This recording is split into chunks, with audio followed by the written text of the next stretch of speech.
Imagine a world where a 10-year-old disappears for 10 hours and nobody panics. No GPS, no cell phones, no check-in texts, just a bike, a neighborhood, and a deadline. Be home when the streetlights come on. By today's standards, it looks like negligence. But by the standards of psychology, it was a high-performance training ground. If you grew up in the 70s, you weren't just playing. You were building a brain that is quite literally wired differently than the generations that followed. Let's look at the science of why you are the way you are. The master of one's fate.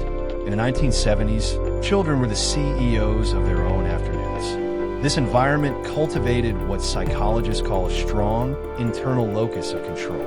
When your bike chain broke 3 miles from home, there was no "Mom, come get me." You had two choices, fix it or walk. This constant, low-stakes problem-solving hardwired your brain's executive function. You learned to assess risk in real time. You learned that your actions, and only your actions, determined your safety and your success. This is why, as an adult, you don't wait for permission to lead. You don't panic when things go wrong. You just fix the bike. The low dopamine advantage. Today, the world is a dopamine vending machine. Dopamine was a luxury. You had 3 TV channels, a deck of cards, and a lot of nothing. But here is the secret. Boredom is a biological necessity. When you sat in that 70s silence, your brain activated the default mode network. This is the cradle of creativity and deep self-reflection. Because you weren't constantly overstimulated, you developed high frustration tolerance. You learned the art of delayed gratification. You could wait a week for a new episode. You could spend a month saving for a record. This trained your brain to value the long game, making you an adult who can stay focused when everyone else is distracted by the next notification. There's a common myth that 70s kids are emotionally cold. The science suggests something different, emotional regulation. You grew up in a low-cushion environment. No pertusepaschen troufis.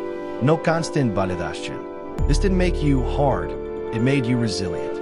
You developed a psychological callus that allows you to handle discomfort without it becoming a crisis. While the modern world chases visibility and likes, your generation values utility. Your self-worth isn't tied to who is watching. It's tied to what you provide. You are the generation that carries the weight silently. Not because you have to, but because you can. The 1970s didn't raise perfect people, but it raised unshakable people.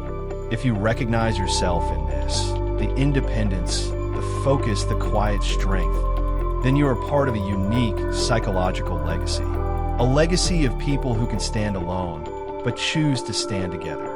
If this story felt like yours, please share this video with someone you grew up with. Subscribe and hit the bell icon to join us as we explore the hidden psychology